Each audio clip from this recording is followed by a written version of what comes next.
Anxiety disorder isn't just stress, it's a real medical condition. Anxiety is a normal response and adaptive emotion to stressful situations that usually fades, and in its typical form, manageable without seriously affecting work, relationships, or daily activities.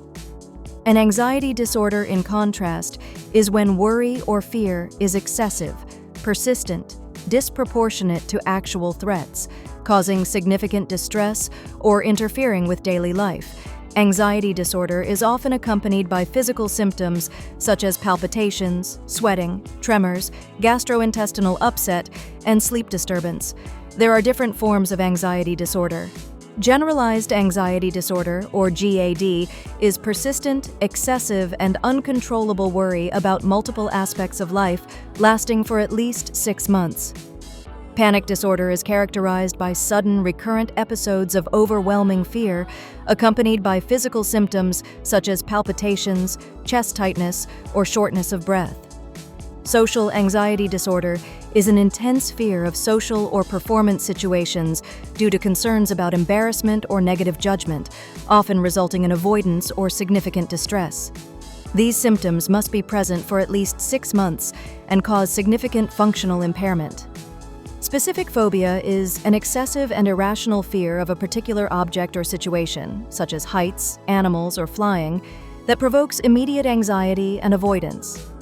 Before diagnosing anxiety, doctors must rule out other conditions like thyroid disease, heart rhythm abnormalities, asthma, COPD, medication side effects, substance withdrawal, or mental health disorders such as obsessive-compulsive disorder, post-traumatic stress disorder, or depression. This evaluation usually includes a careful history, mental health screening tools like the GAD-7, standardized symptom scales to rule out other mental health disorders. Blood tests, lung function tests, and an EKG help check for medical conditions that could be causing anxiety-like symptoms.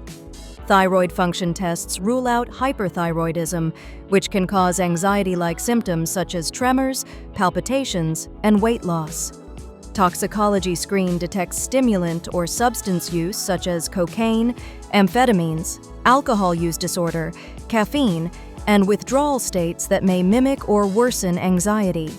CBC and CMP help identify anemia, infection, electrolyte imbalances, low blood sugar, or organ dysfunction that may cause fatigue, tachycardia, or altered mental states mimicking anxiety.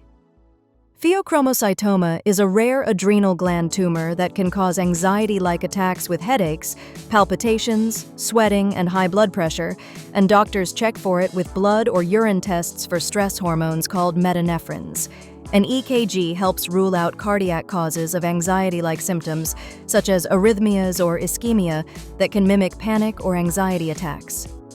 Atrial myxoma, a rare benign heart tumor, can mimic anxiety with palpitations, chest discomfort, or shortness of breath, and is best confirmed with an echocardiogram.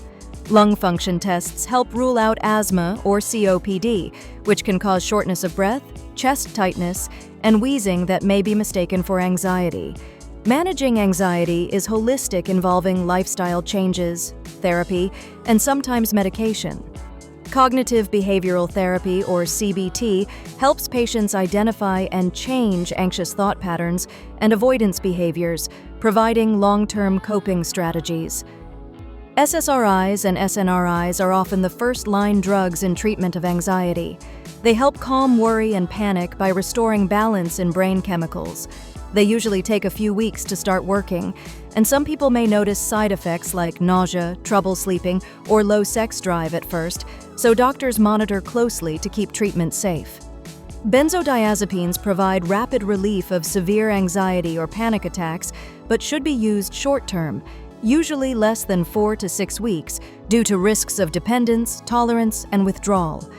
Beta blockers help control the physical symptoms of anxiety, such as palpitations, tremors, and sweating, especially in performance or situational anxiety. If you're experiencing anxiety, you should see a primary care doctor or a mental health professional such as a psychiatrist, psychologist, or licensed therapist for evaluation and treatment. If anxiety is holding you back, Know you're not alone, and help is available. For more educational contents, like, share, and subscribe,